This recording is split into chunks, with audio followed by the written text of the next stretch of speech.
Tema kita hari ini adalah, bolehkah orang Kristen mengucapkan kata-kata keras dan kasar? Dan ini secara khusus itu menyoal kata-kata keras dan kata-kata kasar dari Gubernur DKI Jakarta Ahok. Nah, saudara-saudara, karena ini, tema ini, bolehkah orang Kristen mengucapkan kata-kata keras dan kasar? Tidak ada ayat khusus yang kita baca. Ya, nanti di dalam pembahasannya saya akan bahas banyak ayat. Tapi di awal tidak membaca ayat. Ini penting, itu namanya khotbah topikal. Kalau khotbah topikal itu tidak perlu baca ayat. Nanti di tengah pembahasan baru dibaca. Ini dimengerti. Karena pernah saya khotbah topikal seperti ini, ada orang protes. Masa pendeta khotbah kok tidak baca ayat? Ya, aturan dari mana mesti baca ayat dulu baru khotbah. Bagaimana kalau di tengah khotbahnya baru baca ayat? Kan tidak ada masalah. Daripada ada banyak orang yang baca ayat panjang lebar, begitu khotbah tidak bahas ayat itu, larinya ke cerita, ke mimpi dan lain sebagainya. Ya, jadi tetap kita akan fokus kepada firman Tuhan. Ya, kita akan fokus pada firman Tuhan pada hari ini, bukan fokus pada Ahoknya, tapi fokus pada firman Tuhan. Tapi nanti kita bisa melihat aplikasi-aplikasi penting yang berkaitan dengan hidup kita hari lepas hari. Dan saudara, saya kira bukan sesuatu yang rahasia bahwa Gubernur DKI Jakarta ini, Basuki Cahayapurnama atau Ahok ini, dikenal sebagai seorang pemimpin yang keras dan kasar.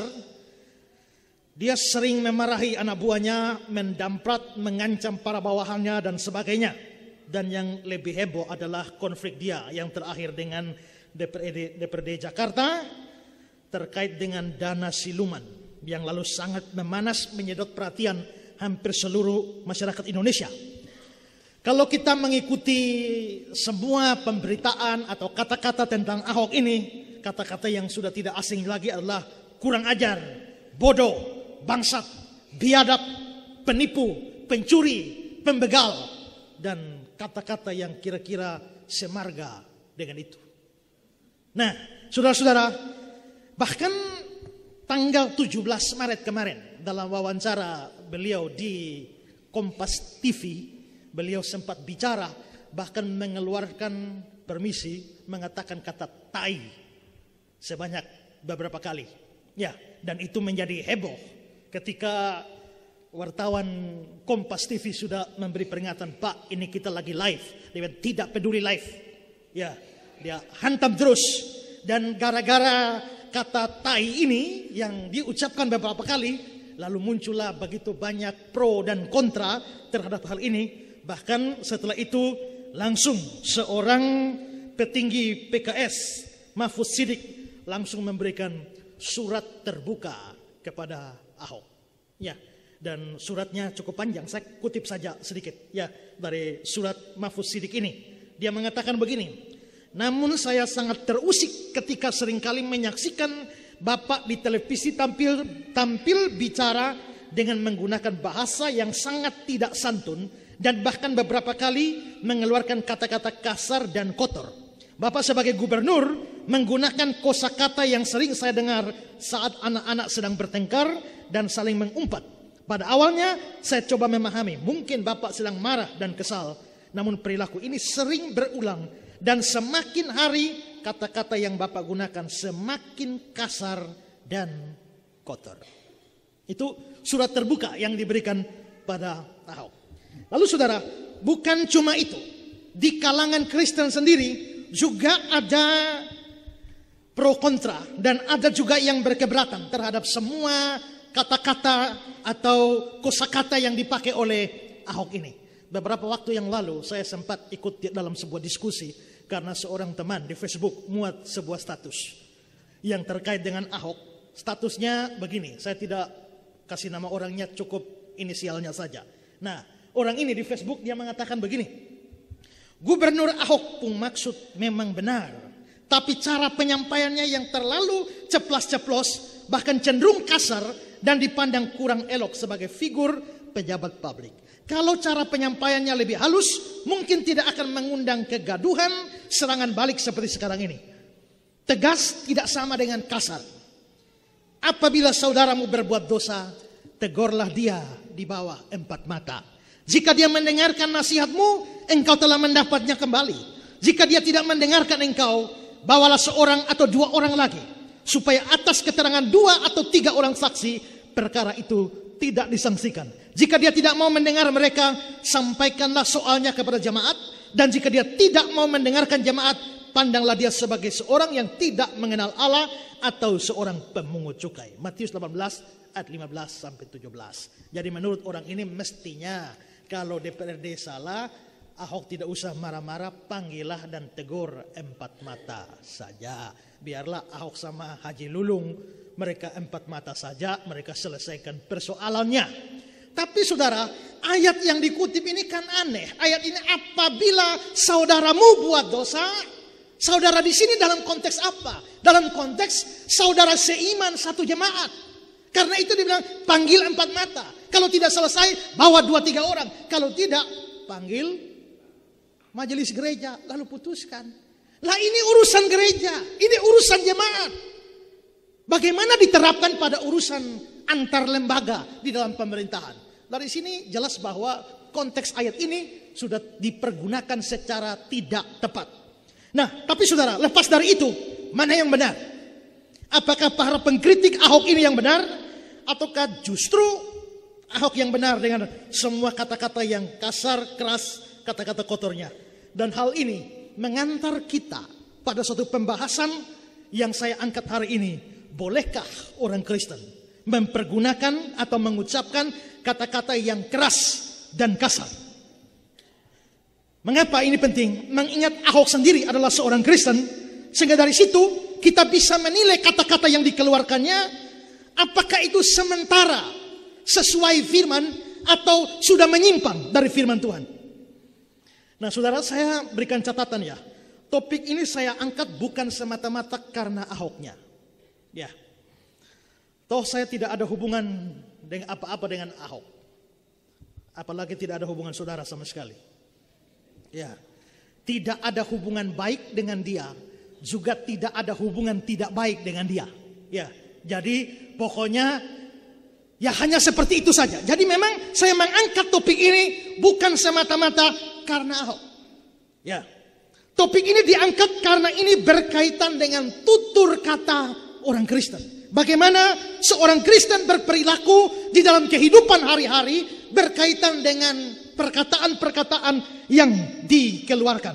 Bahkan tidak jarang kita bicara, mungkin saat ini bicara tentang Ahok, tapi kita mungkin bertemu dengan Ahok-Ahok lain di dalam pergaulan kita hari-hari. Bahkan mungkin di gereja kita bisa bertemu dengan orang-orang yang kasar, orang-orang yang keras, orang-orang yang memakai kata-kata yang kita anggap ini tidak pas untuk dipakai di dalam gereja, di dalam pelayanan dan sebagainya. Dan karena itu saudara-saudara, ini tidak semata-mata karena Ahok, tapi ini lebih punya kepentingan yang lebih luas. Dan saya mau memanfaatkan momen di mana Ahok jadi kontroversial ini untuk mengajar kita bagaimana seharusnya orang Kristen bersikap di dalam tutur kata. Saya selalu melihat kondisi yang ada, apa yang lagi hangat, itu yang saya angkat.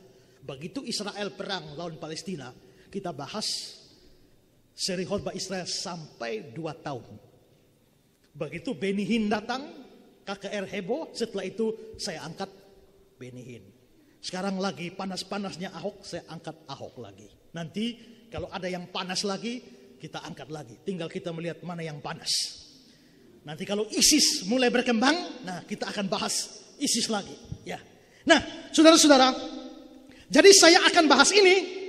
Poinnya adalah ini bukan semata-mata soal Ahok, tapi ini soal bagaimana orang Kristen bersikap, bagaimana orang Kristen bertutur kata di dalam kesehariannya. Nah, tapi saudara, sebelum saya bahas ini, satu hal yang perlu saya berikan catatan penting adalah bahwa di dalam segala hal Alkitab harus menjadi standar bagi kita. Alkitab harus menjadi standar kita dalam menentukan sesuatu tindakan, suatu sikap, satu kata, satu perbuatan. Itu salah atau benar, itu dosa atau tidak dosa. Alkitab harus jadi standarnya. Ada banyak orang kalau menilai sesuatu benar atau tidak, dosa atau tidak pakai Alkitab. Tapi mereka pakai apa? Mereka pakai pandangan umum. Kalau mayoritas orang setuju, itu artinya benar. Hanya sedikit orang yang setuju, itu artinya salah. Tapi saudara-saudara, ini sikap yang salah. Kebenaran itu bukan soal mayoritas. Kebenaran itu bukan soal pandangan umum, bukan. Mengapa saudara-saudara? Pandangan umum tidak bisa jadi standar. Karena semua manusia telah berbuat dosa. Semua manusia berdosa, sehingga seringkali apa yang dianggap masyarakat benar, ternyata itu salah. Tapi apa yang dianggap masyarakat salah, ternyata itu benar menurut firman Tuhan. Kalau saudara pergi ke rumah sakit gila, saudara di sana saudara lihat orang gila semua. Tapi saudara tahu, orang gila itu melihat saudara, mereka pikir saudara yang gila. Jadi di kalangan orang gila, orang yang bukan gila itu yang dianggap gila. Dan karena itu saudara-saudara, standarnya tidak bisa pandangan umum. Karena itu saudara ya, jangan melakukan sesuatu hanya karena semua orang menyetujuinya. Atau jangan tidak melakukan sesuatu hanya karena sedikit orang atau banyak orang yang menolaknya. Karena itu saudara, di dalam menilai Ahok maupun juga orang-orang yang sejenis dengan dia, jangan mengikuti pandangan mayoritas. Jangan setuju dengan Ahok. Seandainya ada banyak orang dukung dia. Jangan kecam dia. Seandainya banyak orang kecam dia. Lalu, lihat apa yang dikatakan Alkitab tentang itu. Ada banyak orang juga yang menilai benarnya sesuatu bukan dari Alkitab, tapi dari hati nuraninya. Maka seringkali kita dengar, kalau kamu memang rasa nyaman, lakukan. Kalau kamu rasa tidak nyaman, jangan lakukan. Jadi, lakukan atau tidak lakukan, dasarnya apa? Nyaman atau tidak nyaman. Jadi kalau nyaman, lakukan saja. Kalau tidak nyaman, jangan lakukan. Itu berarti standar melakukan sesuatu bukan kitab suci, tapi standarnya adalah perasaan. Saudara-saudara, kadang-kadang perasaan memang bisa jadi tolok ukur bagi kita di dalam menilai atau melakukan sesuatu. Tapi saudara perlu ingat bahwa manusia sudah berdosa, seluruh eksistensinya, seluruh bagiannya sudah berdosa, hatinya pun sudah turut terkorupsi oleh dosa. Di dalam Titus 1 ayat 15 dikatakan, bagi orang suci semua suci, bagi orang najis, orang tidak beriman, satu pun tidak ada suci, karena baik akal maupun suara hati mereka najis. Akalnya, suara hatinya najis. Jikalau suara hati sudah najis, bagaimana kita menilai sesuatu memakai standar suara hati? Lalu saudara, suara hati juga itu akan padam kalau saudara melanggarnya beberapa kali. Kalau saudara mencuri pertama kali, baru rencana mencuri untuk pertama kali, saudara akan mengangkat ada suara bilang jangan. Saudara tidak jadi mencuri. Waktu saudara mau mencuri lagi, suaranya bilang jangan. Terus seperti itu, tapi ketika suara itu bilang jangan, saudara ambil. Waktu saudara mencuri kedua, dia bilang jangan. Saudara ambil lagi. Curi yang ketiga, dia bilang jangan. Saudara ambil lagi. Suara keempat, dia bilang jangan. Saudara ambil lagi. Lama-lama dia bilang jangan. Lalu dia berhenti bicara, padam. Lalu saudara melakukan apapun, melakukan dosa apapun tanpa ada tekanan hati nurani. Kalau saudara lihat, rasanya kita lihat video orang ISIS bawa apa? Gergaji pohon itu apa namanya tuh? Sensor itu ya. Hantam di leher satu kali dan putus, rasanya bulu badan berdiri. Tapi rupanya karena mereka sudah terbiasa dengan itu, mereka bisa melakukan itu tanpa tekanan hati nurani. Maka hati nurani tidak bisa jadi patokan. Juga saudara, suara hati nurani seringkali dipengaruhi pandangan sekitar. Kalau saudara besar dalam satu keluarga yang biasa maki, waktu saudara dengar makian, saudara anggap itu biasa, sudah makanan hari-hari. Tapi kalau saudara berada dalam satu keluarga yang tidak biasa mendengarkan kata-kata seperti itu, saudara akan sangat terpengaruh kalau saudara mendengar kata-kata seperti itu. Jadi saudara, suara hati juga dipengaruhi oleh lingkungan sekitarnya. Ada satu kampung di Afrika. Itu ada satu tradisi di sana. Kalau saudara bertamu di sana, menurut adat budaya di sana adalah suatu kehormatan besar bagi seorang tamu jikalau tuan rumah memperkenankan istrinya tidur dengan sang tamu malam itu. Itu sesuatu yang mulia dalam masyarakat itu. Jadi kalau berkunjung ke sana, tuan rumah yang sopan, tuan rumah yang tahu menghargai tamu, harus membiarkan istrinya tidur dengan tamu. Di kita, kebudayaan kita anggap itu gila. Tapi mereka anggap itu baik sekali. Kalau tidak dibiarkan istrinya tidur dengan tamu, itu tidak sopan. Itu di Afrika. Cukup saya bilang Afrika, saudara tidak usah tanya di mana persis. Saya khawatir saudara pergi ke sana. Ya, jadi saudara, artinya bahwa hati nurani itu dipengaruhi lingkungan. Dan karena itu tidak bisa jadi standar. Kalau begitu standarnya apa? Di dalam menilai baik atau buruk, benar atau salah, dosa atau tidak. Standarnya harus Alkitab, harus firman Tuhan. Nah, coba kita lihat di dalam 2 Timotius 3 ayat 16. Dia bilang begini, segala tulisan yang diilhamkan Allah, itu kitab suci, itu firman. Segala tulisan yang diilhamkan Allah memang bermanfaat untuk mengajar, karena itu ngajarnya mesti pakai firman Tuhan. Menyatakan kesalahan berarti nyatakan ini salah atau tidak salah harus dari segala tulisan yang diilhamkan Allah. Dari kitab suci. Karena itu jangan menyalahkan sesuatu kalau kitab suci tidak menyalahkan. Tapi jangan membenarkan sesuatu kalau ternyata kitab suci menyalahkannya. Karena standar untuk menentukan atau menyatakan kesalahan itu dari segala tulisan yang diilhamkan Allah. Juga kalau kita lihat 1 Yohanes 3 ayat 4 yang berkata bahwa dosa adalah pelanggaran hukum Allah. Dosa adalah pelanggaran hukum Allah. Jadi kalau melanggar hukum Allah baru dosa. Nah, kalau satu perbuatan kita tidak tahu hukum Allahnya seperti apa, bagaimana kita tahu ini melanggar atau tidak? Karena itu saudara-saudara, maka firman Tuhan atau Alkitab harus menjadi standar kita di dalam menilai apapun. Dalam menilai perbuatan, tingkah laku, sikap apapun. Itu dari Alkitab. Termasuk waktu kita mau menilai kata-kata kasar, keras, pedas dari Ahok itu, maka kita harus kembali kepada Alkitab. Tidak peduli berapa banyak orang menganggap itu benar. Tidak peduli berapa banyak orang menganggap itu salah. Tapi kita harus kembali kepada Alkitab dan melihat bagaimana Alkitab menyatakan itu. Itu standarnya. Karena itu saudara-saudara, pada kesempatan pagi ini saya akan bahas beberapa hal bagi kita. Yang pertama saudara, Alkitab mengajarkan bahwa orang Kristen harus lemah lembut, sabar, tidak pemarah, tidak mengucapkan kata-kata kotor. Itu ajaran kitab suci. Sekarang mari lihat Efesus 4 ayat 2. Hendaklah kamu selalu rendah hati, lemah lembut dan sabar. Lemah lembut dan sabar.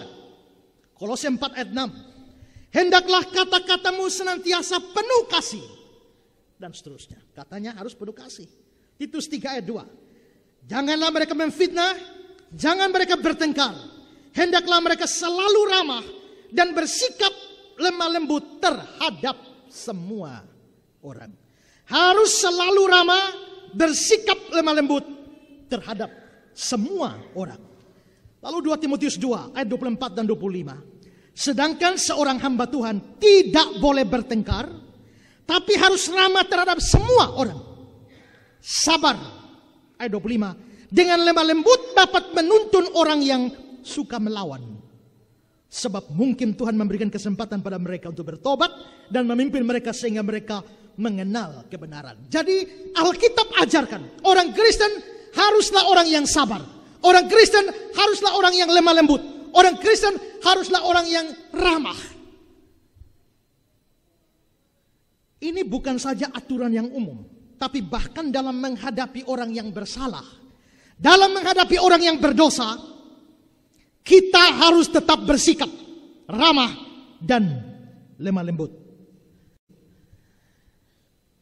Matius 18 ayat 15. Apabila saudaramu berbuat dosa. Ini Ini orang berdosa. Tegurlah dia 4 mata. Jadi ada orang berdosa, tapi ditegur baik-baik 4 mata. Galatia 6 ayat 1.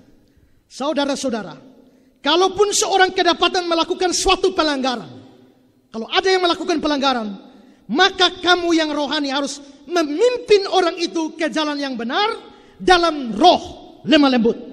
Jadi orangnya bersalah, orangnya berdosa, kamu yang rohani menuntun dalam roh lemah lembut. Paulus melakukan ini pada waktu dia menegur jemaat Korintus. 2 Korintus 10 ayat 1. Aku Paulus, seorang yang tidak berani bila berhadapan muka dengan kamu, tapi berani terhadap kamu bila berjauhan. Aku memperingatkan kamu demi Kristus yang lemah lembut dan ramah. Aku memperingatkan kamu demi Kristus yang lemah lembut dan ramah. Paulus mengatakan Kristusnya lemah lembut dan ramah, dan dia menasihati jemaat Korintus itu dengan kelemah lembutan dan keramahan dari Kristus. Dan memang saudara, Tuhan Yesus sendiri mengatakan dia memang orang yang lemah lembut. Di dalam Matius 11 ayat 29 dia mengatakan, pikulah kuk yang kupasang, belajarlah padaku karena aku lemah lembut. Kelemah lembutan Yesus ini menonjol ketika dia berhadapan dengan orang berdosa. Di Yohanes pasal 8, pada waktu seorang perempuan yang kedapatan berzina dibawa untuk dilempar oleh banyak orang, Yesus bilang, siapa yang tidak berdosa angkat batu lempar duluan. Tapi mereka pergi. Setelah semua pergi, Yesus lalu bicara dengan perempuan itu. Di mana semua orang? Mereka sudah pergi. Lalu apa yang dibilang Yesus pada dia? Yohanes 8 ayat 11. Aku pun tidak menghukum engkau. Pergilah dan jangan berbuat dosa lagi mulai sekarang. Sangat bersimpati Yesus terhadap orang berdosa. Bukan cuma lemah lembut dan ramah. Bahkan orang Kristen dilarang mengucapkan kata-kata yang kotor. Sebaliknya harus menggunakan kata-kata yang baik dan membangun. Efesus 4 ayat yang ke-29. Janganlah ada perkataan kotor keluar dari mulutmu, tapi pakailah perkataan yang baik untuk membangun.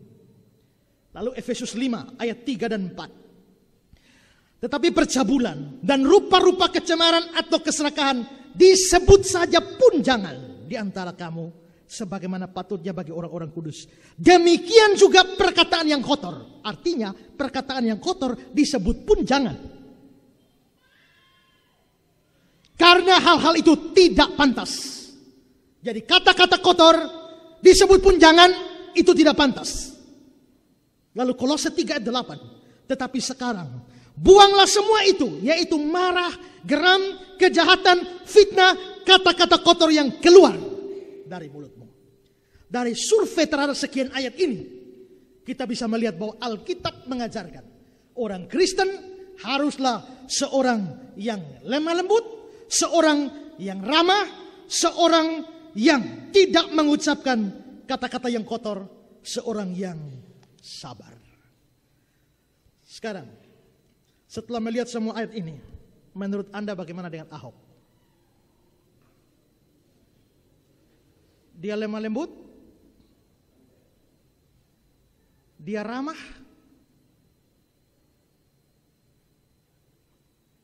Dia mempergunakan kata-kata yang membangun? Atau dia mengucapkan kata-kata yang tidak pantas? Bangsat, biadab, penipu, pencuri, tai.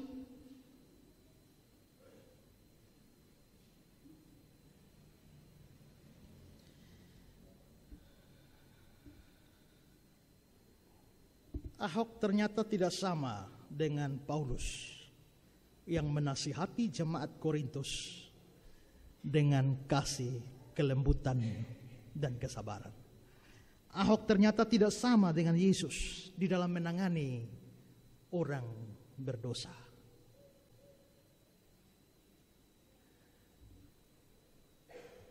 Ini poin pertama, kita belum selesai. Sekarang kita masuk poin kedua. Poin kedua, Alkitab menunjukkan bahwa tokoh-tokoh Alkitab yang baik, termasuk Yesus, mengucapkan kata-kata yang sangat keras dan kasar, bahkan memaki. Ya. Ketika Daud bicara tentang orang-orang yang menyimpang dari firman, ketika Daud bicara tentang orang-orang fasik, ketika Daud bicara tentang orang-orang yang menyeleweng dari firman, Daud memakai kata-kata yang kasar. Kata-kata kasar bagaimana? Mari kita lihat Mazmur 119, ada sejumlah ayat di sana. Ayat 21. Engkau menghardik orang-orang yang kurang ajar. Terkutuklah orang yang menyimpang dari perintah-perintahmu. Ayat 51. Orang-orang yang kurang ajar sangat mencemoohkan aku. Tetapi aku tidak menyimpang dari Tauratmu. 53. Aku menjadi gusar terhadap orang fasik yang meninggikan Tauratmu. 69. Orang yang kurang ajar menodai aku dengan dusta. 78. Biarlah orang-orang yang kurang ajar mendapat malu. Ayat yang ke-85. Orang-orang yang kurang ajar telah menggali lubang bagiku. Dan seterusnya. Daud ucap orang kurang ajar, kurang ajar, kurang ajar, kurang ajar. Daud mengasihi mereka atau tidak? Daud mengasihi orang-orang ini atau tidak? Ya. Waktu dia bilang orang ini kurang ajar, kurang ajar, kurang ajar, kurang ajar. Daud mengasihi orang-orang itu atau tidak? Ya. Sukaria, bayangkan ya, mengasihi kok bilang kurang ajar. Apakah Daud mengasihi mereka? Mazmur 139, 21-22. Masakan aku tidak membenci orang-orang yang membenci Engkau ya Tuhan? Dan tidak merasa jemu kepada orang-orang yang bangkit melawan Engkau. Aku sama sekali membenci mereka. Mereka menjadi musuhku. Berarti Daud benci orang-orang seperti ini. Ketika Yohanes Pembaptis bicara kepada orang Saduki, orang Farisi, dia berbicara dengan halus sekali. Matius 3 ayat 7. Tapi waktu dia melihat banyak orang Farisi dan orang Saduki datang untuk dibaptis, berkatalah dia kepada mereka, hai kamu keturunan ular beludak. Ular beludak itu kelihatannya menunjuk pada ular di Taman Eden itu. Hai kamu keturunan ular beludak. Dan kata lain, hai kamu keturunan setan. Lembut sekali ya. Pada waktu Stefanus berkhotbah, dia berkhotbah di hadapan orang-orang Yahudi dan mahkamah agama. Apa yang dia khotbahkan? Kisah 7:51. Hai orang-orang yang keras kepala dan yang tidak bersunat hati dan telinga, kamu menentang Roh Kudus sama seperti nenek moyangmu. Stefanus bawa-bawa nenek mereka. Seperti Ahok bawa nenek-neneknya orang-orang yang dia omong. Nenek lu, anggaran nenek lu. Ya kan? Bagaimana reaksi orang-orang yang dengar? Ayat 54. Ketika anggota-anggota mahkamah agama itu mendengar semua itu, sangat tertusuk hati mereka. Petis kawan. Sangat tertusuk hati mereka. Maka mereka menyambutnya dengan gertakan gigi. Gertakan gigi ini mulai naik dia. Ya. Dan pada akhirnya mereka memang berhasil membunuh dia, melontarkan dia dengan batu sampai mati. Tadi kita sudah lihat bahwa waktu menangani jemaat Korintus, Paulus menasihati mereka dengan kelemah lembutan dan keramahan Kristus. Tapi anehnya pada waktu dia bicara kepada jemaat di Filipi tentang orang-orang tertentu, dia bilang dalam Filipi 3 ayat 2, hati-hatilah terhadap anjing-anjing. Anjing di sini bukan anjing hurufiah yang kita bisa pakai bikin RW. Tidak. Ini bukan anjing hurufiah. Ini ada orang-orang tertentu yang disebut Paulus sebagai anjing. Hati-hatilah terhadap anjing-anjing Hati-hatilah terhadap pekerja-pekerja yang jahat. Hati-hatilah terhadap penyunat-penyunat palsu. Rupanya penyunat palsu, pekerja jahat ini, itu yang Paulus sebut sebagai anjing-anjing. Saya tanya, ini makian atau bukan? Ini makian atau bukan? Ini makian, saudara. Juga, waktu Rasul Petrus bicara tentang orang-orang yang murtad, dia bilang begini, dalam 2 Petrus 2 ayat 21-22. Karena itu bagi mereka, bagi orang-orang yang murtad itu, adalah lebih baik jika mereka tidak pernah kenal jalan kebenaran dan daripada mengenalnya, tapi kemudian berbalik dari perintah kudus yang disampaikan pada mereka. Bagi mereka cocok apa yang dikatakan peribahasa yang benar ini. Anjing kembali lagi ke muntahnya dan babi yang mandi kembali ke kubangannya.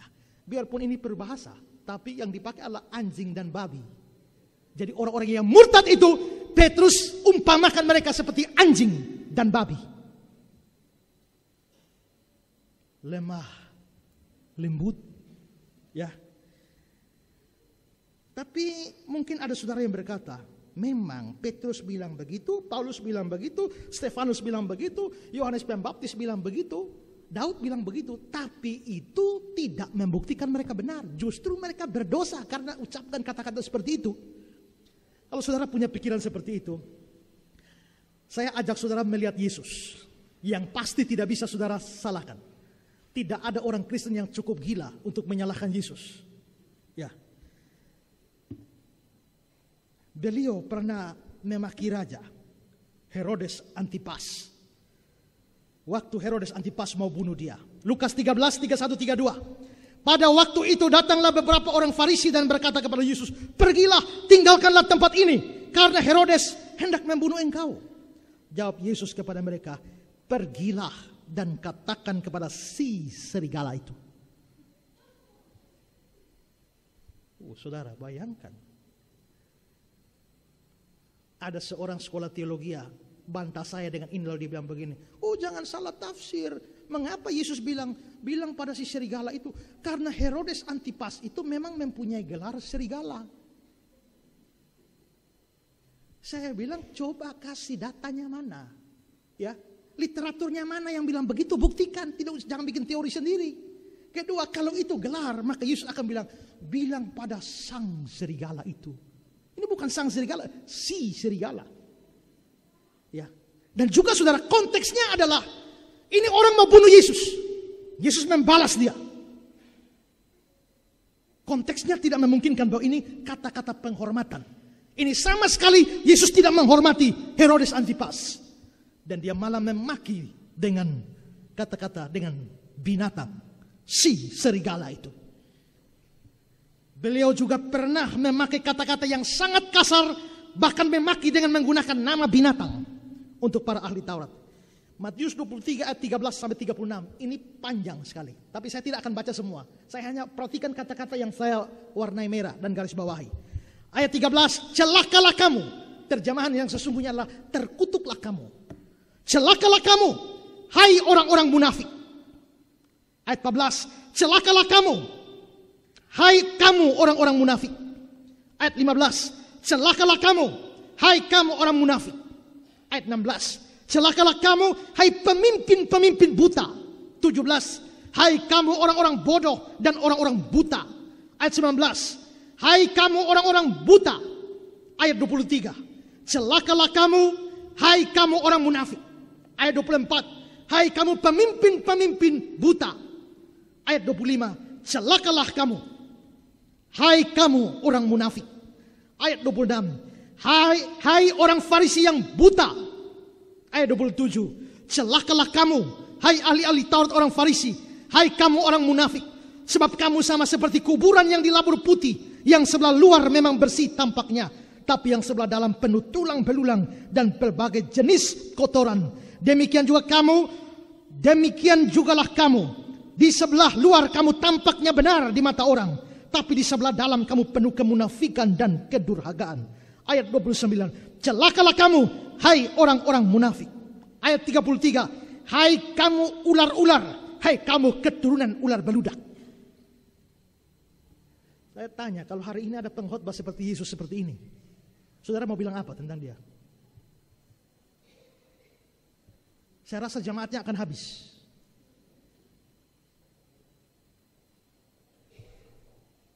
Waktu ada yang bangkit berdiri jalan-jalan sebentar khotbah, hei ular, kenapa kau berdiri dan jalan? Wah, bahaya dia. Hei serigala, kenapa kau ketawa? Matilah kita semua kalau berhadapan begini ya.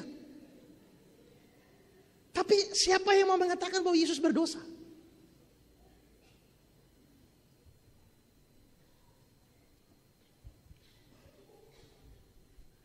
Dia sendiri pernah kasih pengajaran. Ajarannya apa? Matius 7 ayat 6. Jangan kamu memberikan barang yang kudus kepada anjing. Jangan kamu melemparkan mutiara kepada babi. Anjing dan babi ini bukan hurufiah. Anjing dan babi ini adalah sebutan untuk orang-orang yang menghina Injil.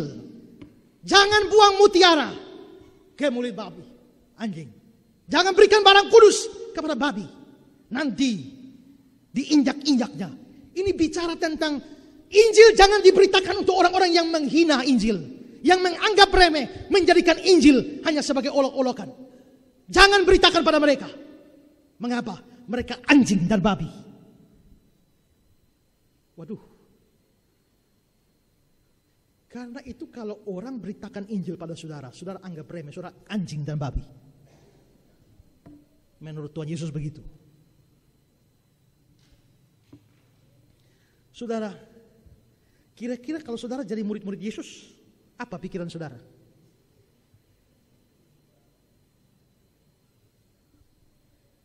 Stres ya? Yohanes 6 ayat 60. Sesudah mendengar semua itu, banyak dari murid-murid Yesus yang berkata, perkataan ini keras. Siapa yang sanggup mendengarnya? Perkataan ini keras, siapa yang sanggup dengar?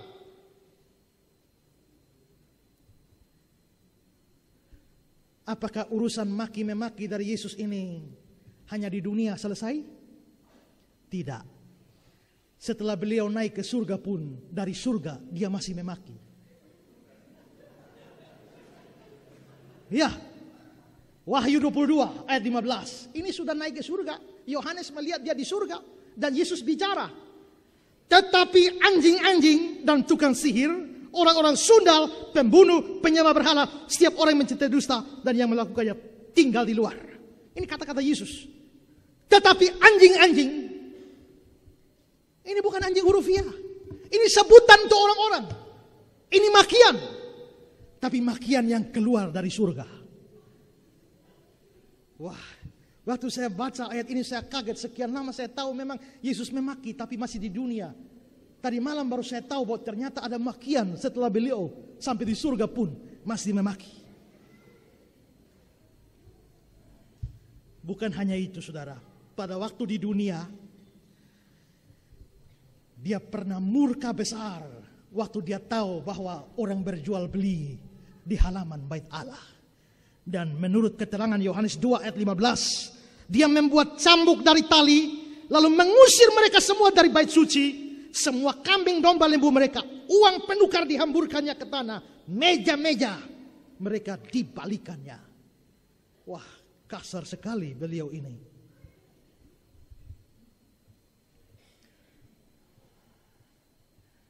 Kasar mana sama Ahok?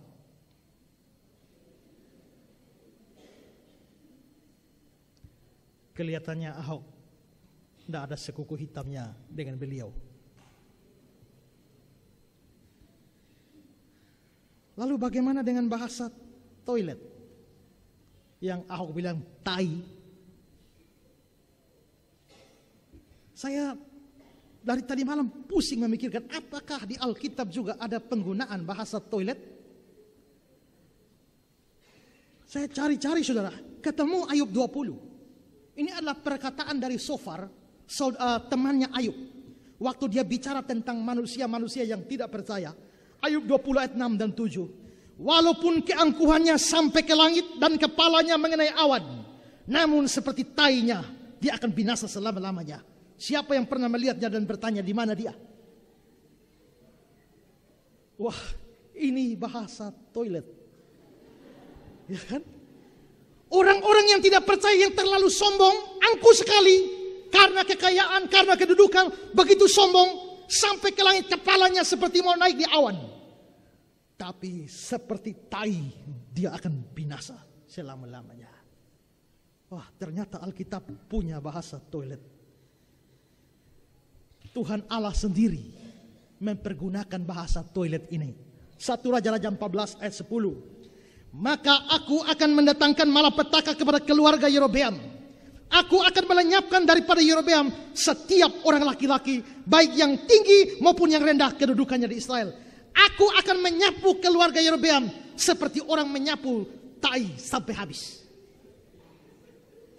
Saudara bayangkan, ini omong keluarga Yerobeam. Tuhan bilang, aku akan hajar ini keluarga Yerobeam seperti orang menyapu tai. Kalau begitu saudara, yang sapu ini siapa? Ya, Tuhan kan? Lalu keluarga Yerobeam apa? Tai. Ya kan? Wah, kasar sekali. Sefanya 1 ayat 17.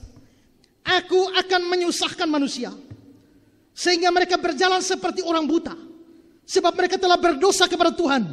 Darah mereka akan tercurah seperti debu dan usus mereka seperti tai.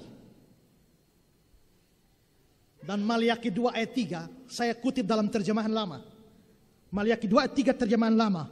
Bahwasanya oleh karenamu aku akan membinasakan segala taburan, dan aku akan mencampakkan kepada mukamu tai segala masa raya taimu. Bayangkan saudara, Tuhan sendiri bilang ini tai ini Tuhan akan taruh di punya muka. Ya kan? Wah, kita bisa frustrasi nih kalau baca ayat-ayat seperti ini. Jadi saudara, terlihat bahwa ternyata tokoh-tokoh Alkitab, para nabi, rasul, Yesus, bahkan Allah sendiri menggunakan kata-kata yang kasar, keras, makian, bahkan bahasa toilet. Sekarang bagaimana dengan Ahok? Setelah lihat semua ini, apakah kita dengan mudah menyalahkan kata-kata kasar, keras, dan bahasa toiletnya? Mungkin sampai titik ini kita belum bisa membenarkannya, tapi kita belum bisa menyalahkannya. Mesti ada pertimbangan yang lain yang harus kita pikirkan. Tapi bagaimanapun juga, menurut saya Ahok kalah keras, kalah kasar dari tokoh-tokoh Alkitab yang sudah kita lihat. Dan karena itu saudara, kalau saudara mendengar ada orang Kristen atau pendeta yang menggunakan kata-kata keras, jangan buru-buru menyalahkan.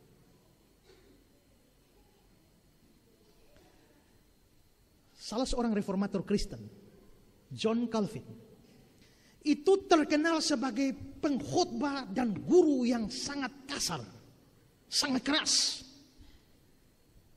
Kalau kita baca tulisan-tulisan Calvin, komentar-komentarnya, di dalam tafsiran-tafsirannya, kata-kata kasar begitu memenuhi tafsiran-tafsiran dari Calvin. Pada waktu Calvin berbicara tentang orang Katolik, dalam komentarnya tentang Matius 5 ayat 28. Perhatikan kata-kata Calvin. Dia bilang begini. Karena itu kemunafikan dari para pengikut Paus adalah terlalu menyolok dan bodoh.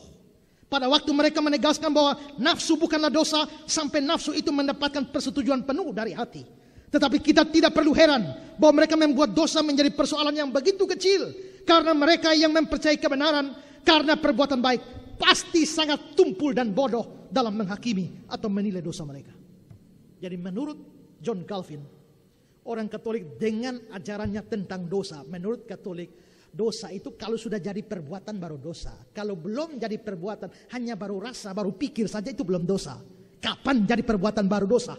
Menurut Calvin, itu adalah menyolok yang bodoh, tumpul dan bodoh. Pada waktu dia memberikan komentar tentang Yohanes 12 ayat 13. Masih dalam konteks Katolik. Dia bilang apa? Kita tidak bisa memuji Kristus tanpa mengutuk Paus dan kelaliman yang melanggar kesucian yang ia bangkitkan menentang anak Allah. Kita tidak bisa puji Kristus tanpa mengutuk paus. Artinya, supaya bisa puji Kristus, kau harus kutuk paus. Wih, itu keras sekali itu ya. Hari ini orang bisa bunuh mati dia.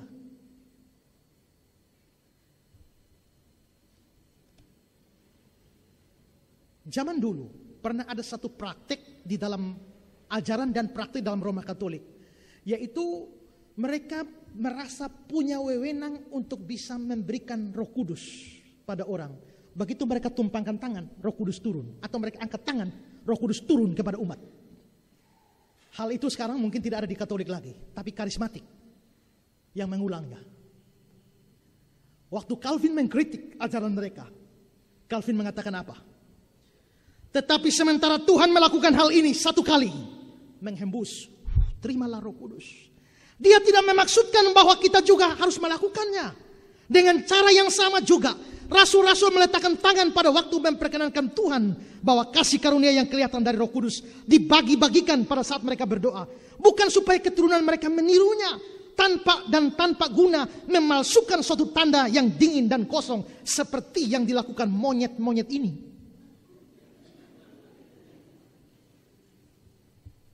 Waduh.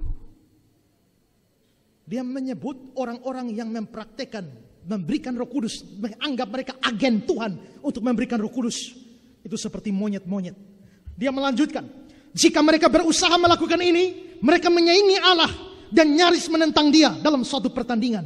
Tapi mereka jauh dari efektif, dan oleh gerakan mereka yang janggal, mereka telah melakukan apapun kecuali mengejek Kristus. Memang mereka begitu tidak tahu malu sehingga berani menegaskan bahwa mereka memberikan Roh Kudus. Tapi apakah ada kebenaran dalam hal itu? Kami belajar dari pengalaman yang berteriak dengan keras bahwa semua yang ditabiskan sebagai imam atau pastor diubahkan dari kuda menjadi keledai, dari orang-orang tolol menjadi orang-orang gila. Wih, kasar sekali.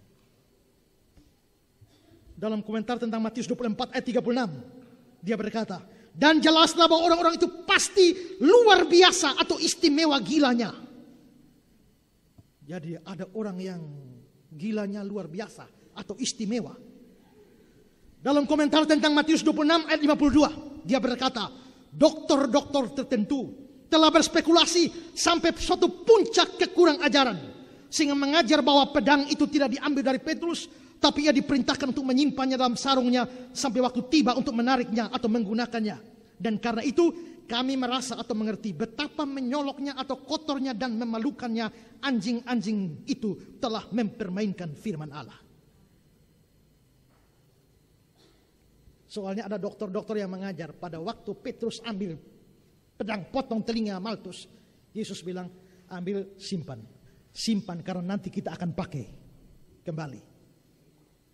Nah, Calvin dalam komentarnya mengkritik mereka dengan kata-kata anjing. Satu lagi komentar dari Calvin. Orang-orang munafik ini, sekalipun mereka penuh dengan kedengkian atau kebencian, ambisi, penipuan, kecurangan, kekejaman, dan ketamakan, sehingga mereka hampir mempengaruhi atau menjangkiti surga dan bumi dengan bau mereka yang menjijikan.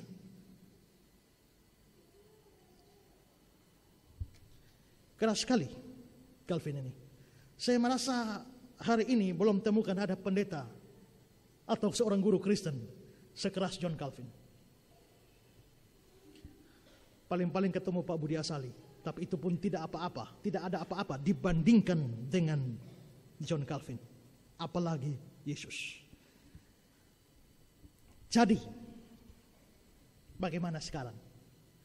Alkitab mengajarkan bahwa orang Kristen mesti lemah lembut, ramah, tidak keluarkan kata kotor, sabar. Tapi tokoh-tokoh Alkitab, nabi-nabi, rasul-rasul, bahkan Yesus, Allah sendiri, ternyata mengucapkan kata-kata yang keras, kasar, memaki. Seperti itu. Sekarang bagaimana? Kita masuk pada poin yang ketiga. Konklusinya apa bagi kita? Apakah ini berarti Alkitab saling bertentangan? Di satu sisi Alkitab mengajarkan harus lemah lembut, tapi di sisi yang lain ada yang kasar. Di satu sisi tidak boleh kata-kata kotor, tapi di sisi yang lain ada makian-makian. Apakah ini menunjukkan Alkitab bertentangan? Tidak, saudara. Mungkin hal pertama yang kita pikirkan adalah masalah pemahaman kita tentang definisi kata-kata yang saya bahas di dalam atau disebutkan dalam ayat-ayat di dalam poin 1. Di dalam poin 1 ada kata-kata lemah lembut, ada kata-kata kotor, ada kata sabar. Itu sebenarnya apa definisinya? Seringkali kita salah memahami Alkitab karena kita memahami kata-kata itu sesuai dengan definisi yang kita buat sendiri. Tapi kita tidak menilai definisinya sebagaimana yang Alkitab jelaskan. Apakah lemah lembut berarti sama sekali tidak boleh marah? Apakah lemah lembut berarti bahasanya harus selalu halus? Bukankah Yesus sendiri mengatakan bahwa belajarlah karena aku lemah lembut? Dia sendiri bilang aku lemah lembut. Tapi kita lihat kata-katanya begitu kasar kepada Herodes, kepada ahli Taurat. Katanya begitu kasar, tapi dia bilang aku lemah lembut. Berarti lemah lembut itu tidak berarti tidak bisa kasar.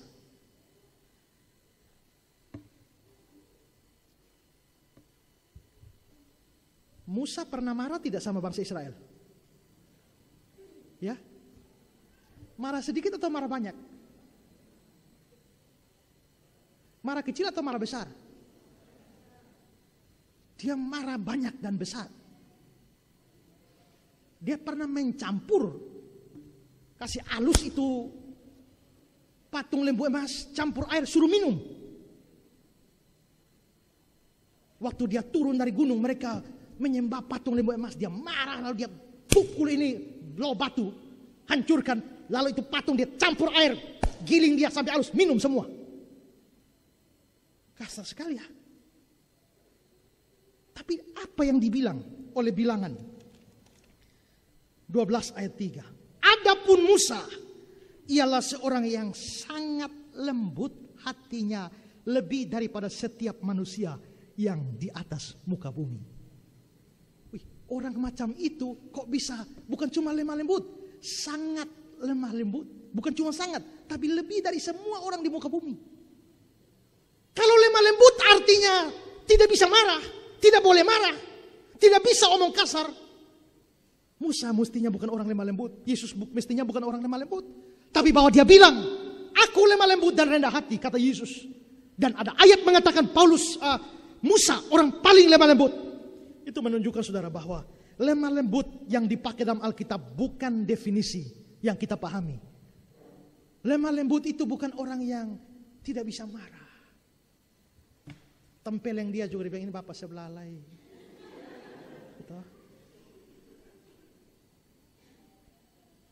Ambil dia punya baju, dia bilang ini sekalian bawa dengan oto. Tidak. Tapi orang yang lemah lembut, orangnya bisa sangat marah, orangnya bisa sangat kasar seperti Yesus dan juga Musa. Kalau begitu persoalannya pada definisi kita tentang lemah lembut itu. Sabar. Apa itu sabar? Apakah sabar berarti tidak boleh marah? Kalau begitu Yesus tidak sabar dong. Tapi bukankah dia Allah? Salah satu sifat Allah adalah panjang sabar. Berarti Yesus itu orang yang panjang sabar. Tapi begitu dia lihat bait Allah dijadikan sarang penyamun, dia obrak-abrik semua. Kalau pakai definisi kita lihat Yesus dia terlalu emosi, tidak bisa tahan diri. Orang tidak sabar. Tapi dia bukan hanya sabar, panjang sabar. Berarti definisi sabar kita dan definisi Alkitab itu mungkin tidak sama, sehingga kita lalu salah paham terhadap Alkitab. Kata-kata kotor. Apa itu kata-kata kotor? Apakah seadanya kata-kata kasar dapat dikatakan itu kata-kata kotor? Saya ambil contoh, Efesus 5 ayat 34. Tetapi percabulan dan rupa-rupa kecemaran atau keserakahan disebut saja pun jangan di antara kamu, sebagaimana sepatutnya orang-orang kudus. Demikian juga perkataan kotor. Hal-hal ini tidak pantas.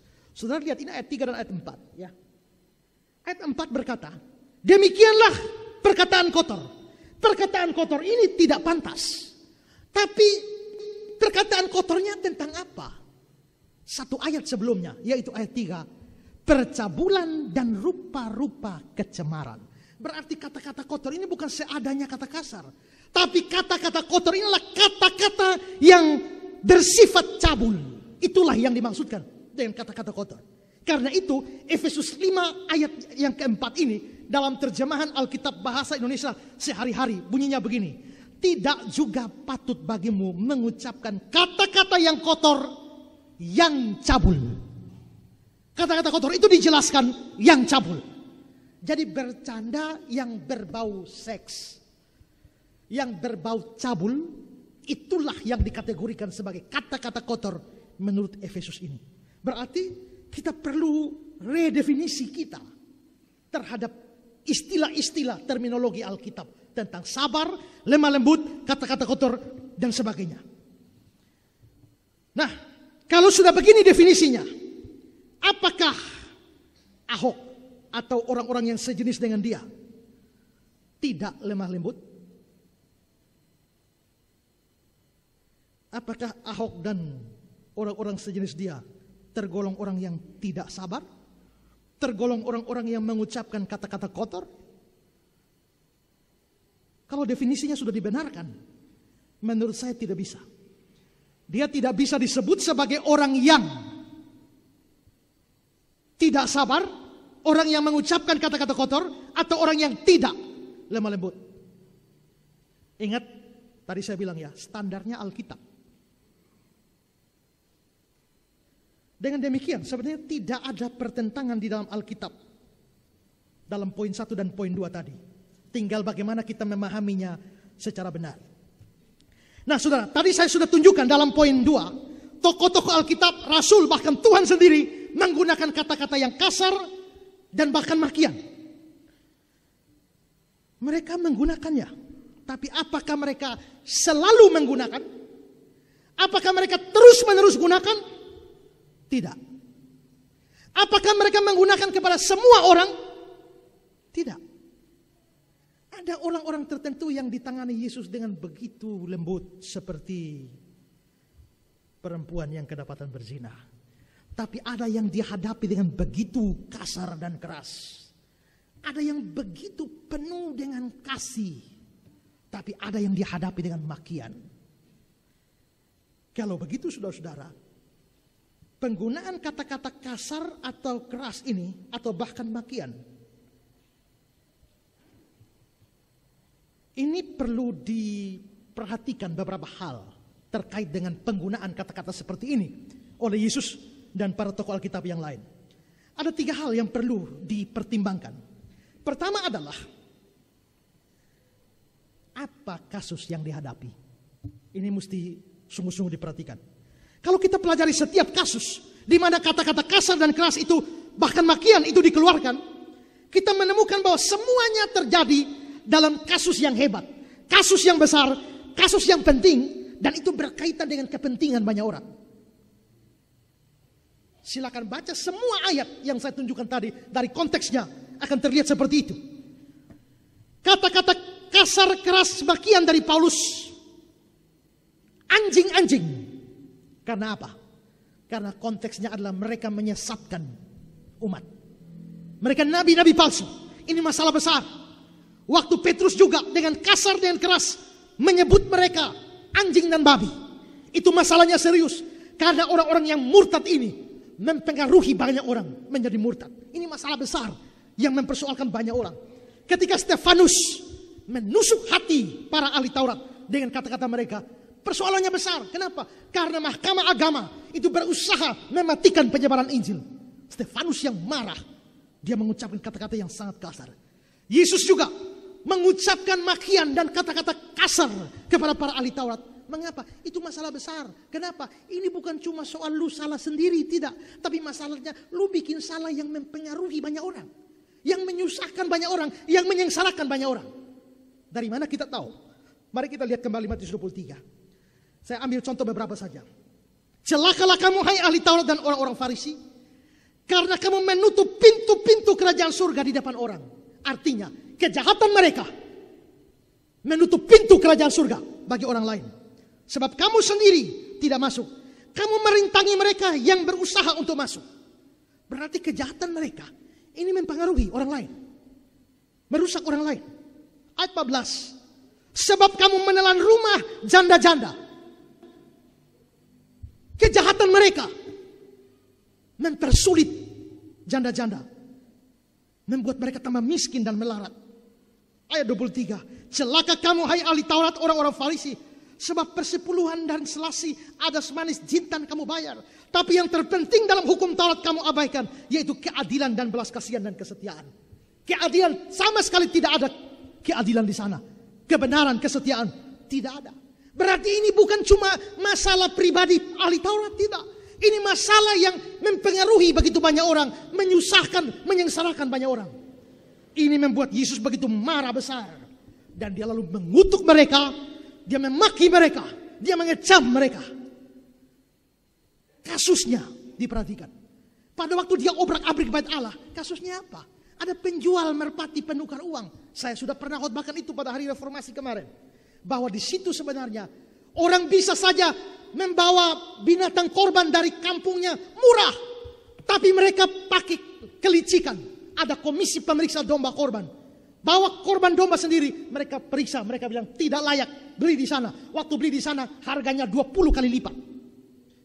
Orang datang dari luar negeri mau kasih sumbangan bait Allah, tidak bisa kasih.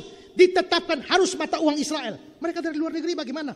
Tukar uang di situ. Tukar uang di situ ada biaya, ada potongan dan lain sebagainya. Jadi pada waktu itu di bait Allah ada begitu banyak koruptor yang menyusahkan umat di dalam beribadah. Mereka berjualan di pelataran bait suci. Pelataran bait suci bukan seperti halaman kita untuk parkir, tidak. Pelataran bait suci adalah tempat sembayangnya orang-orang non-Yahudi. Mereka beribadah di sana. Kalau sudah jualan, mereka berdoa di mana? Maka kejahatan di bait suci itu menyusahkan begitu banyak orang. Yesus marah dan dia obrak-abrik usir semuanya. Berarti saudara, kata-kata kasar keras, sikap kasar keras, itu lihat kasusnya bagaimana. Kalau kasusnya hanya salah pribadi, berlaku tegurlah dia 4 mata. Tapi kalau kasusnya itu sudah membuat orang lain terseret jadi korban, jangan tegur 4 mata. Bala di umum. Itu yang dilakukan Paulus pada waktu dia kritik Petrus di surat Galatia. Petrus dengan kemunafikannya menyeret begitu banyak. Lalu Paulus dalam surat Galatia mengatakan, aku terang-terangan menegurnya di muka umum. Sebab mereka munafik. Kata Paulus di surat Galatia. Berarti kasar dan keras itu diizinkan oleh kitab suci. Lihat kasusnya. Setelah lihat kasusnya, kedua, lihat orangnya. Siapa yang dihadapi? Saudara, para tokoh Alkitab ini kan tidak menghantam semua orang. Tidak kasar terhadap semua orang. Hanya orang-orang tertentu saja. Terhadap perempuan berzina, dia berdosa. Tapi Yesus tangani dengan baik. Jemaat Korintus dinasihati oleh Paulus dengan baik. Kalau ada sekedar orang jatuh dalam dosa atau buat salah, para tokoh Alkitab menangani mereka dengan penuh kelembutan dan kasih. Lalu kepada orang macam apakah kata-kata kasar dan keras makian itu diberikan? Saudara, kelihatan dari contoh-contoh kalau kita lihat semua, kelihatannya orang-orang yang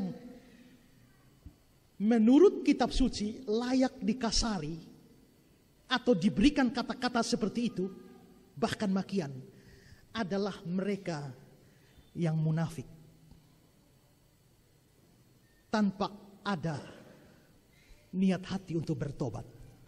Mereka menyembunyikan dosa mereka dalam kemunafikan. Kalau ada orang berdosa jatuh mau bertobat, dia tangani dengan penuh kasih. Dia bisa toleransi dengan kelemahan dan kejatuhan, tapi dia tidak bisa toleransi dengan kemunafikan. Itulah sebabnya waktu dia di Matius 23, dia menghantam ahli Taurat, hai kamu orang munafik, hai kamu orang munafik, hai kamu orang munafik. Dari Matius 23 itu, mulai ayat pertama sampai terakhir, dia mengucapkan kata kamu munafik berulang-ulang. Berarti tekanannya adalah pada kemunafikan mereka. Yesus bersimpati terhadap orang berdosa, tapi dia tidak bersimpati dengan orang berdosa yang munafik, yang pura-pura suci dan sok suci. Dia paling benci jenis seperti ini. Itulah sebabnya dia bilang, kamu itu di luar seperti kuburan di labur putih, tapi di dalam penuh tulang belulang dan berbagai macam kotoran. Kamu tampak di luar bagus, di dalam kamu bobrok, kamu munafik. Untuk yang munafik seperti ini, layak dapat makian, layak dapat kekasaran dan kekerasan dari Yesus. Karena itu saudara, kalau ada dosa yang paling dibenci oleh Tuhan, itu adalah kemunafikan. Hati-hati saudara kalau jatuh ke dalam dosa munafik ini. Tuhan sangat benci orang munafik. Kita bisa jatuh dalam dosa. Kita lemah. Mau jago bagaimanapun, pendeta besar bagaimanapun, bisa jatuh. Bisa lemah. Manusia. Wajar. Nanti sampai surga baru tidak berdosa. Tapi kemunafikan sangat dibenci oleh Kristus. Jadi, penggunaan kata-kata kasar dan keras. Pertama, lihat kasus. Kedua, lihat orang yang dihadapi bagaimana. Yang ketiga, lihat motivasi dan tujuan orang yang menggunakannya. Dalam kasus para tokoh Alkitab menggunakan kata-kata kasar dan keras. Apa motivasi mereka? Kelihatannya motivasi mereka adalah cinta akan kebenaran. Saking cinta akan kebenaran, mereka tidak bisa kompromi dengan ketidakbenaran. Saking cinta akan kekudusan, mereka tidak bisa kompromi dengan penyelewengan, penyimpangan. Tidak bisa. Dan itu yang terjadi. Mengapa Yesus mengobrak-abrik bait Allah? Habis dia obrak-abrik bait Allah, dia kasih keluar satu kata. Sebab cinta akan rumahmu menghanguskan aku. Terjemahan lain mengatakan cinta akan rumahmu membakar aku. Jadi kalau saya cinta rumah Tuhan, saya tidak bisa membiarkan rumah Tuhan jadi sarang penyamun. Maka melahirkan satu kemarahan yang besar. Tapi ini adalah kemarahan yang suci. Mengapa kemarahan begitu bernyala-nyala? Karena cinta kepada kebenaran begitu besar. Kalau saudara lihat penyimpangan, saudara aman saja, tidak pusing. Saudara lihat pencurian, pemerkosaan, ketidakadilan, dan saudara tidak terganggu apa-apa. Kita pertanyakan, saudara ini adalah orang yang cinta kebenaran atau tidak? Cinta keadilan, cinta kesucian atau tidak? Yesus tidak bisa melihat itu. Makanya kata-kata keras dan kasar dia keluarkan.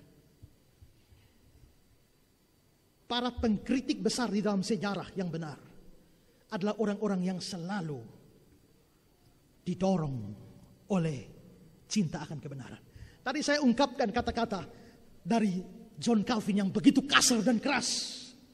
Lalu seorang sejarawan namanya Pilsaf di dalam bukunya History of the Christian Church, waktu dia bahas tentang Calvin, dia memberikan penilaian terhadap seluruh hidup Calvin, termasuk yang kasar. Lalu dia mengatakan demikian dalam kutipan Pilsaf. Calvin seperti yang diakuinya sendiri, tidaklah bebas dari ketidaksabaran. Maksudnya Calvin ini sadar bahwa dia seringkali tidak sabar. Nafsu dan kemarahan yang diperhebat oleh kelemahan fisiknya. Tetapi dia dipengaruhi oleh semangat yang jujur untuk kemurnian gereja. Dan bukan oleh kebencian atau kedengkian pribadi. Bukan karena dia benci orang Katolik. Bukan. Bukan karena dia ada dendam kepada Paulus. Tidak. Tapi karena cinta dan semangat pada kemurnian gereja. Membuat dia tidak bisa melihat penyimpangan. Dan dia mengutuk penyimpangan. Dia sikat penyimpangan. Dia hantam dengan kata-kata yang sedapat mungkin kasar dan keras. Saking cintanya akan kebenaran. Pilsaf melanjutkan. Sikap tidak toleransinya tidak timbul dari intensitas keyakinannya dan semangatnya untuk kebenaran. Saking semangat benar demi kebenaran, dia tidak bisa toleransi semua yang tidak benar. Dengan katanya dia tabrak semua. Saking cinta pada kebenaran.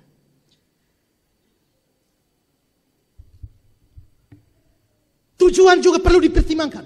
Apa tujuan menabrak arus seperti itu? Kebanyakan para orang kritikus yang hadir dalam sejarah, kritikus-kritikus besar, mereka diilhami dengan satu tujuan, untuk membawa pembaharuan, suatu keadaan dan kondisi yang lebih baik. Jadi motivasi akan cinta kebenaran dengan tujuan untuk pembaharuan, membuat orang-orang semacam ini tidak pusingkan bahkan keselamatan nyawa pribadi mereka pun. Apapun terjadi seperti bulldozer, mereka maju dan tabrak. Apapun yang terjadi. Jadi saudara, motivasi dan tujuan ini perlu dipertimbangkan. Kasusnya apa? Siapa orang yang dihadapi? Apa motivasi dan tujuannya? Ini semua dipikirkan. Barulah kita bisa menilai apabila seseorang berkata-kata kasar dan keras, dia memenuhi 3 persyaratan ini atau tidak. Kalau ya, sama sekali tidak salah. Tapi kalau tidak, maka itu salah.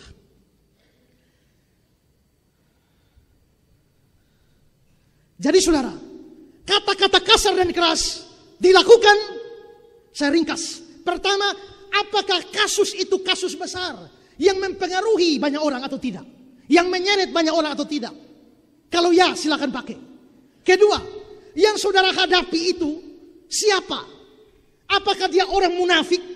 Atau dia orang yang sekedar salah tapi dia tidak pernah berencana untuk itu? Hanya semacam kejatuhan, kelemahan. Kalau itu jenis seperti itu, jangan lakukan kasar pada dia.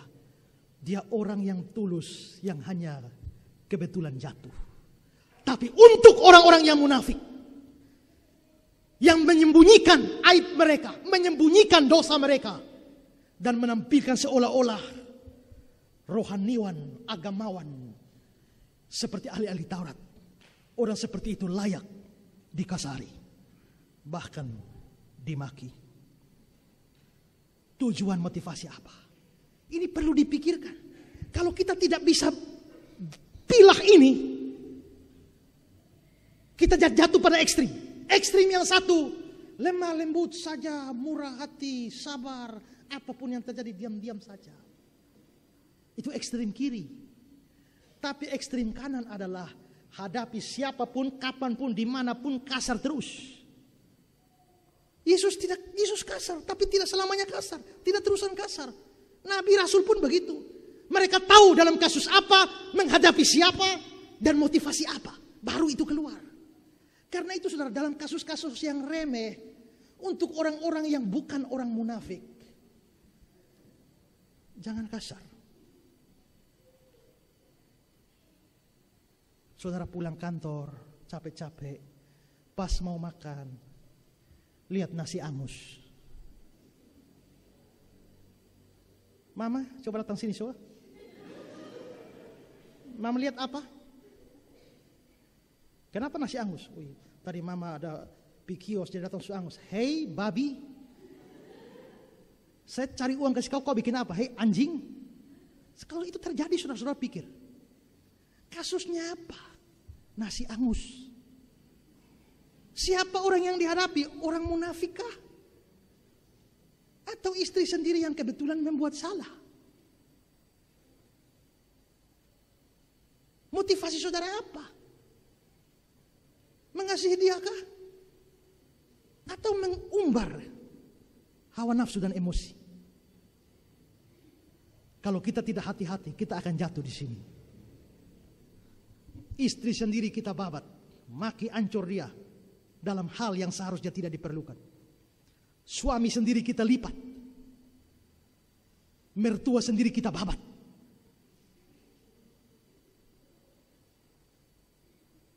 Nah, karena itu setiap kita harus perhatikan. Kalau dalam kasus-kasus yang remeh, mertua terlambat ambil pakaian karena hujan turun, mama pun bodoh lagi. Anak belum mandi, mama buta huruf. Ada suami yang tiap kali istri salah, mama ini cantik tapi bodoh. Salah sedikit mama cantik tapi bodoh. Salah sedikit mama cantik tapi bodoh. Ulang-ulang begitu, satu kali dia baik tua bilang, mama cantik tapi bodoh. Baik tua sama, memang beta tahu beta cantik tapi bodoh.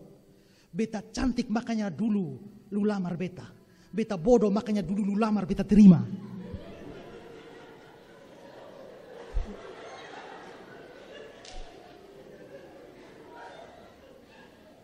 Tidak, saudara. Karena itu pilah-pilah masalahnya. Lihat kasus apa, siapa yang dihadapi, motivasi tujuan apa. Saya tiap hari online di Facebook loh, ya. Semua pergerakan jemaat, pemuda main Facebook di sini saya lihat semua. Dan harus jujur, ada banyak di antara saudara yang separuh ekstrim kiri, separuh ekstrim kanan. Ada yang tidak bisa berbuat apa-apa, orang mau bikin apapun dia tenang saja.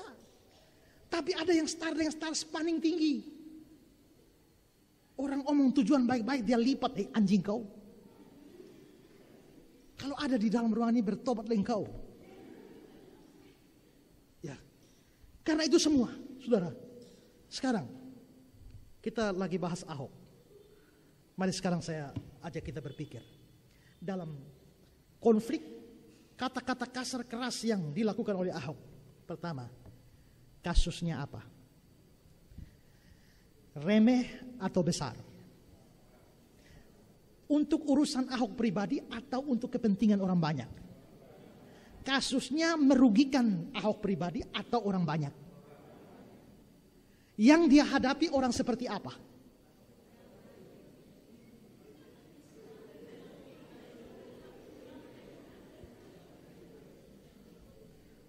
Yang bilang munafik ini, awas Haji Lulung kalau dengar kau mati. Dan apa motivasi dia di dalam melakukan semua ini? Dendam pribadi atau kecintaan kepada kebenaran dan tidak sanggup melihat ketidakbenaran dan penyimpangan? Atau kejujuran yang tidak sanggup melihat penipuan? Pikirkan ini dan nilai sendiri. Di sini saya tidak dalam rangka bela Ahok loh ya. Saya lagi memberikan prinsip Alkitab untuk menilai. Jadi setelah saya berikan prinsip ini, nilailah sendiri-sendiri. Waktu saya mau persiapkan khotbah ini, saya antisipasi. Mungkin ada yang berpikir, kenapa gereja terjun ke dalam masalah politik? Saya akan jawab, tanya pada saudara, apa definisi saudara tentang terjun?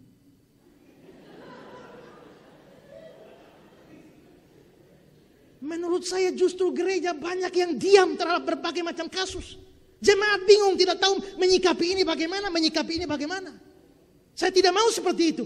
Ada kasus, ada sesuatu isu besar.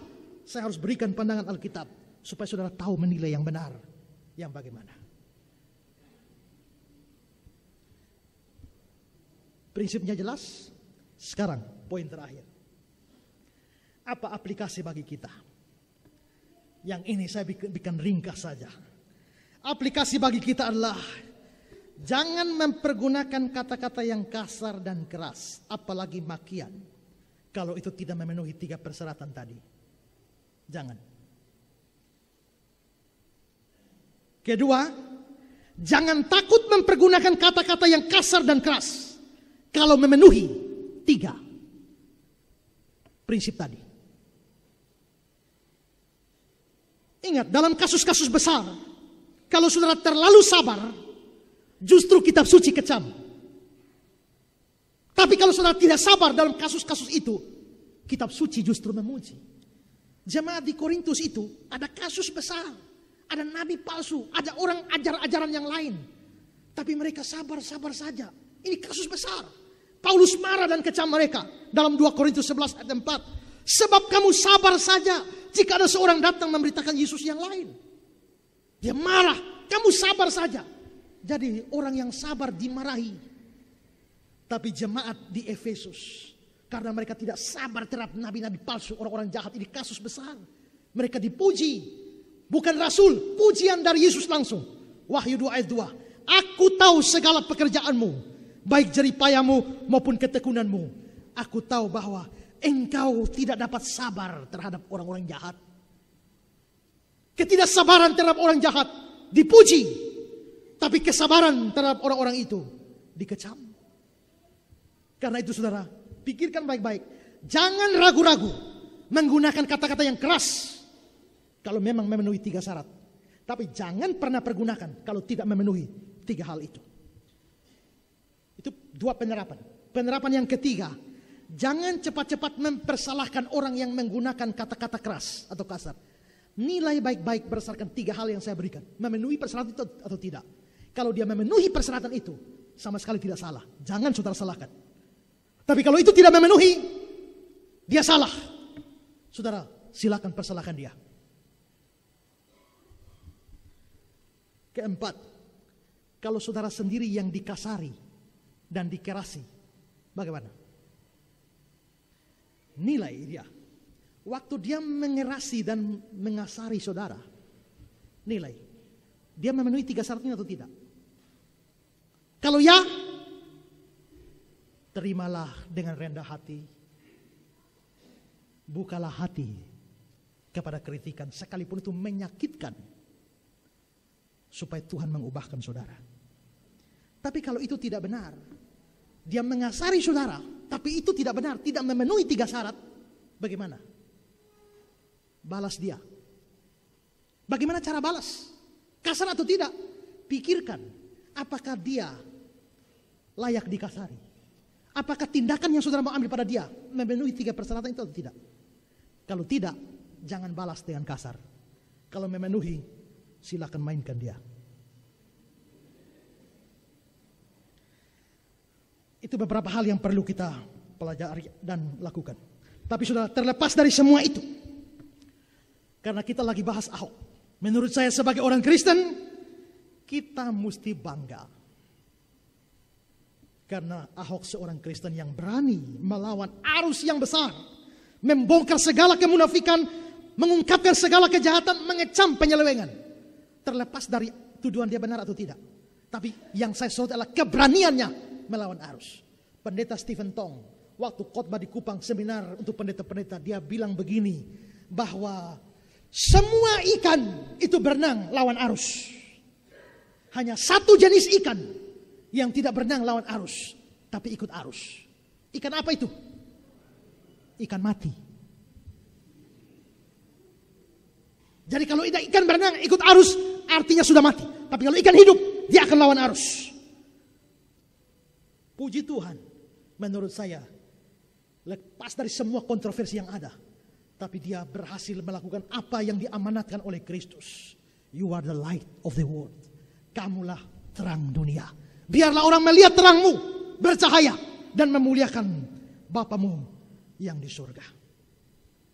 Gereja mesti berdoa untuk Ahok dan perjuangannya, serta meneladani keberanian dia dan perjuangan dia. Dan satu hal lagi adalah penting juga untuk berdoa supaya Tuhan membangkitkan 2, 3, 4, 5, 10, 20 Ahok di Indonesia ini. Di provinsi kita, di kota kita, di lingkungan di mana kita ada. Ya, kiranya Tuhan membangkitkan orang-orang berani. Orang-orang yang berani lawan arus. Berani untuk kasar dan keras. Berani marah terhadap segala kemunafikan. Kemarahan seperti ini, kemarahan yang suci. Saya ingin memberikan kata-kata dari William Barclay yang indah sekali. Saya berikan kutipannya. Barclay mengatakan, dalam kehidupan Kristen harus ada kemarahan. Harus ada. Tetapi kemarahannya harus kemarahan yang benar. Watak yang buruk dan sifat pemarah tak dapat dipertahankan. Tapi ada sejenis kemarahan yang diperlukan agar dunia ini tidak menjadi tempat yang lebih jelek. Kita butuh jenis marah tertentu supaya dunia ini tidak tambah buruk.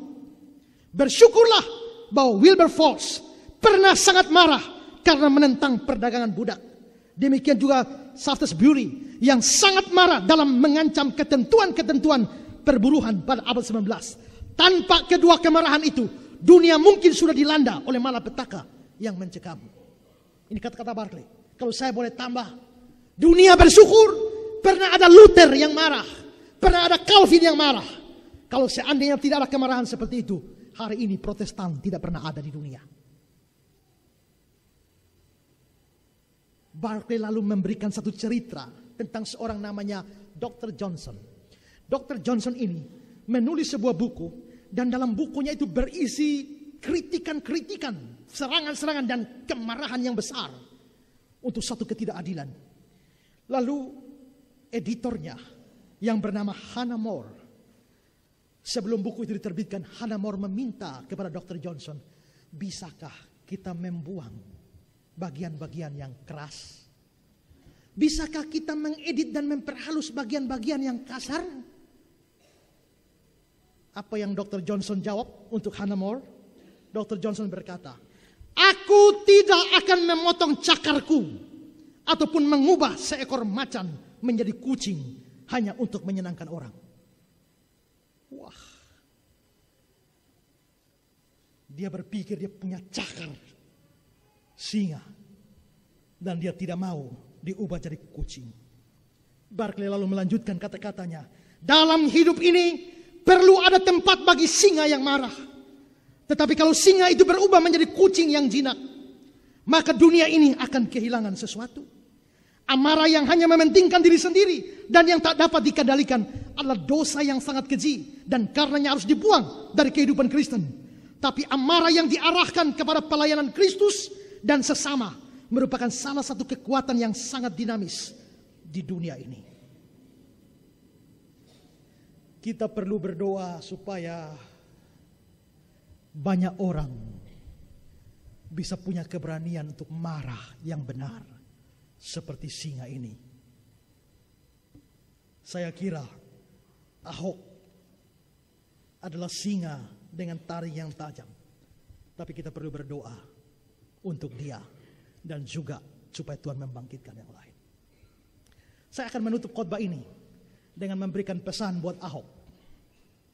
Siapa tahu dia akan menonton video ini. Dan saya kasih dalam kutipan.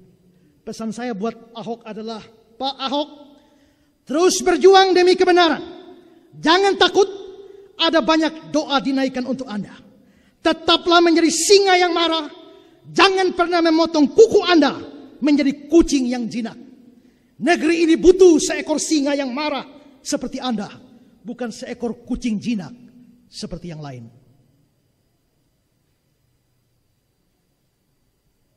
Amin.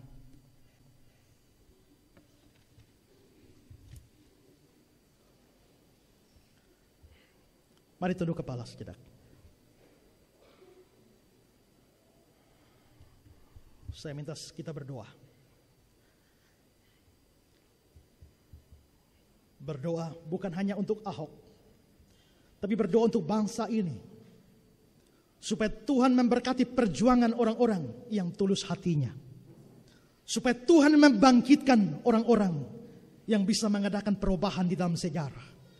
Untuk orang-orang yang cinta kebenaran, cinta kemurnian dan kesucian. Yang tidak akan tinggal diam melihat ketidakadilan, penyimpangan dan penyelewengan. Dan untuk saudara sendiri secara pribadi, minta Tuhan supaya saudara pun dapat menjadi orang yang bijak. Tahu kapan harus marah dan kapan tidak.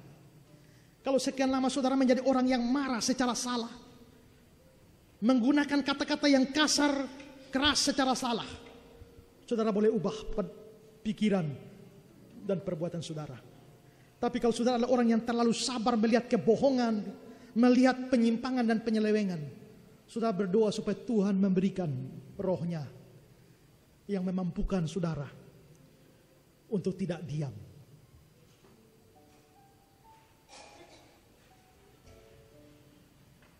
Berdoalah supaya Tuhan membangkitkan orang-orangnya untuk menerangi Indonesia ini.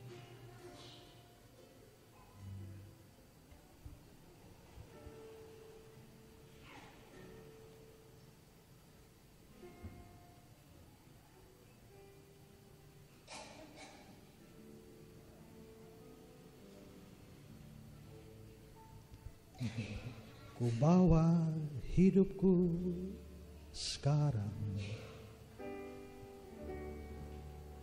ke tempat kudus-Mu, Tuhan. Di mezbah-Mu ku serahkan seluruh hidupku. Penuhi hatiku sekarang. Penuhi hatiku sekarang dengan urapan yang baru. Urapan yang baru, agar aku lebih lagi, agar kami lebih lagi mendengar suaramu, mendengar suaramu. Sekali lagi, ku bawa hidupku sekarang,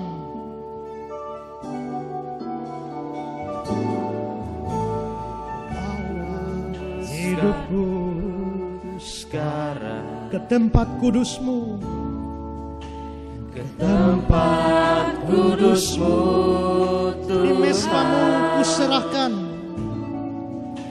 di mesbah-Mu ku serahkan seluruh hidupku, seluruh hidupku. ku bawa hidupku, penuhi hatiku dengan urapan yang baru, dengan urapan yang baru, agar aku lebih lagi agar kami lebih mendengar suara-Mu. mendengar Mari kita bangkit berdiri. Katakan, jadikan aku rumah doa, jadikan aku Tuhan rumah doa, rumah doa, agar setiap suku bangsa, agar semua suku bangsa menyembah-Mu, datang menyembah-Mu. jadikan aku Tuhan, Jadikan aku Tuhan rumah doa-Mu, agar semua suku bangsa yang menyembah-Mu. Sekali lagi, jadikan aku Tuhan, jadikan aku Tuhan, jadikan aku rumah doa, rumah doa-Mu, agar suku-suku bangsa, agar semua suku bangsa datang menyembah-Mu. oh, oh, Jadikan aku Tuhan rumah doa-Mu, agar semua suku bangsa datang menyembah. semua suku bangsa, Agar semua suku bangsa datang menyembah-Mu.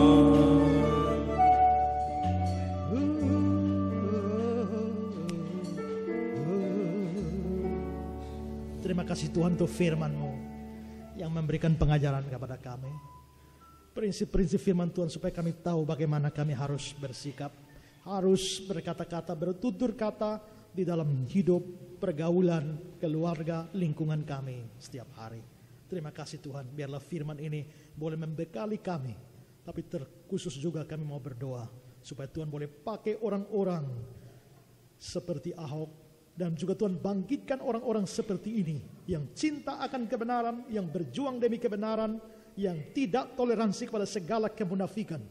Dan biarlah mereka Tuhan boleh pakai untuk mengubah bangsa ini, mengubah negeri kami yang kami cintai ini, mengubah tempat, kota kami, provinsi kami, atau di mana kami berada. Terlebih juga Tuhan, pakailah kami sebagai alat-Mu. Mungkin sinarnya terlampau kecil, cahayanya terlampau kecil, tapi biarlah kami pun mau tetap menjadi terang dunia untuk orang melihatnya dan mempermuliakan nama Tuhan. Terima kasih Tuhan untuk kesempatan mendengarkan firman Tuhan pengajaran hari ini. Dalam nama Yesus kami berdoa. Amin.